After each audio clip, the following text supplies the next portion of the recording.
So here are more cards for a Grixis casual build. Grixis is white. I'm sorry, it's red, black, and blue. And most Grixis decks that are competitive tend to have um, lots of sorceries and instants. But I'm going to do a little bit of a casual, more creature-heavy build. Still going to be creature light by comparison to say like a white weenies deck. Um, so here we have two rats. I've been playing the rats online and having lots of fun with Pack Rat, which I have not pulled. Pack Rat is a 2-drop where for 3 more you can create another copy of Pack Rat, and it gets XX and the XXPT is the number of rats that you have. So it grows linearly as you increase the number of rats on the board.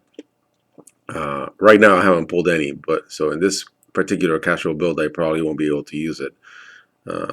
Here's Drainpipe Vermin and Typhoid Rats. Both are 1/1/1, which is great. Both have really nice abilities. It's nice to have an extra swamp laying around when you hit with Drainpipe Vermin, because if it gets killed, then your opponent discards a card. That's really nice. And Typhoid Rats, of course, has Death Touch, which is really useful. Of course, I should show in these videos that I'm making about Grixis the build around card, which is Nico Bolas Planeswalker. Is very fat at 8, and the way this deck is going to be built, it's a drop. I'm going to actually hard cast it, play it from my hand, not try to get it from the graveyard at no cost through some other card. Oh, I'm not sure that there is a single card in Standard where you can do that. There was one in M12 before it rotated it out, one of the artifacts, and I used that. That was pretty useful.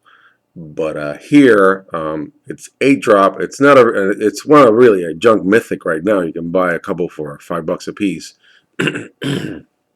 and also, I need to mention that I've been very lucky to pull a Jace, even though I don't think Jace Architect of Thought fits well into a Grixis deck.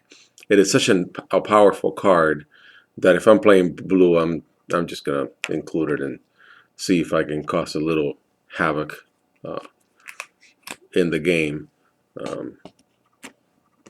So then I'll keep going with Sorceries, black 1-drop Sorceries, which I think the current Standard has a nice selection. I have played Disentomb in my rat deck. Very useful card to pull your rats out of your graveyard. I would like to use it in this deck just to pull anything out of the graveyard that I need to use.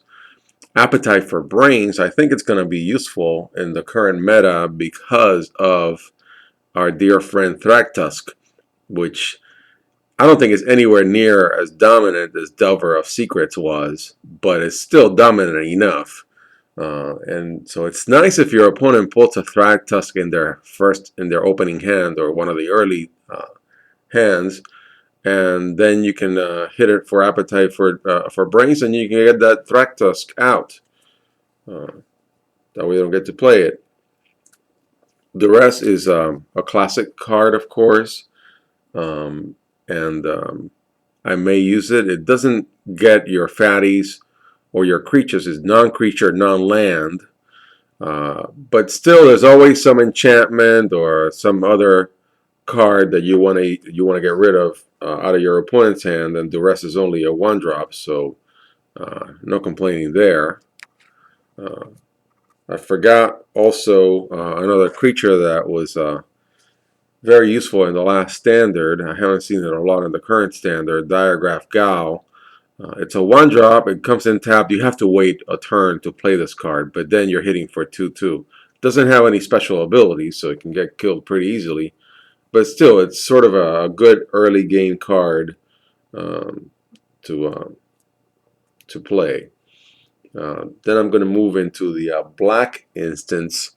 Bump in the Night is already a modern staple. Great card. For 1-drop, you hit your opponent for 3 life. If I'm able to pull a Rakdos Legendary, I may include it in this deck. And the Rakdos Legendary requires you to hit your opponent for life in order to be able to cast that card. But it's a nice 4-drop 6/6, even though it doesn't have any special abilities, which sucks because then Dreadbore can take it out very easily, and it's happened to me online. But getting back to Bumping the Night, it's got a really nice flashback, a little heavy at 5+1 red. But still, if you're playing a couple of these, you get to use them twice if your opponent doesn't decide to exile your cards from your graveyard. Let me take this card out and then put in some more instants.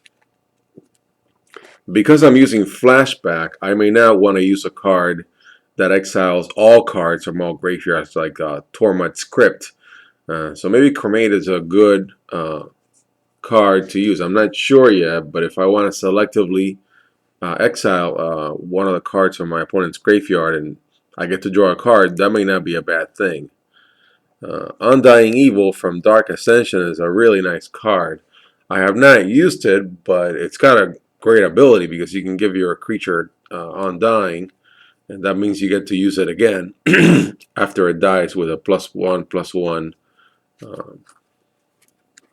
counter on it. Human Frailty is another nice card if you're playing white. Definitely a sideboard card because you don't really know if you're going to be playing white out of the blue. And white is not completely dominant. But you can take out a Restoration Angel with Human Frailty, and that is not bad. Tragic Slip is another great card because even though it's only a 1-drop and it only gives a -1/-1, if something died in that turn, you can pick and choose anything that is not hexproof and kick it out. And this could be your opponent's favorite 5, 6, 7, 8 drop that's about to kill you. So I have found Tragic Slip to be very useful. I love Dead Weight, but I must admit that I love it more for the art than its uses. I've used it. I don't find it that terribly effective. Sure, you can get that creature to be -2/-2. But in the case of a Grixis deck, I'm going to have to be playing many different types of cards with many different types of abilities to make sure I get to drop our dear Nico Bolas. And so I'm not sure yet. Dead Weight, I've used it on and off in various decks, and I like it. I love the artwork.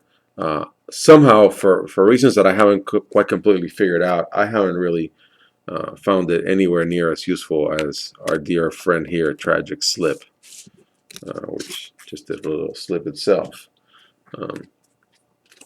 Then we've got Deviant Glee, which is really nice, and I want to compare it to Predator's Gambit because they're effectively the same card, minus the artwork, yet Deviant Glee gives you a little more. It's really nice.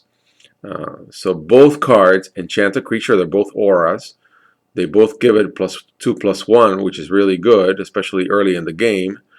But in the case of Deviant Glee, it's got another ability, which means that if you pay another red, it gains trample until end of turn. And we're doing Grixis, so I think Nico Bolas would approve. So let me do a little rewind. So there go two cards that are very similar, and I think one clearly is a choice over the other. There is a Human Frailty sideboard because not every deck you play against is white. Cremate, nice draw card. It's nice to draw lots of cards to make sure you have lots of mana in a deck like this one where you're dropping a gigantic fatty, or you're trying to. Undying could come in pretty handy. Disentomb could come in pretty handy if you want to get something out of the graveyard and use it again. It almost goes at Undying from a different angle.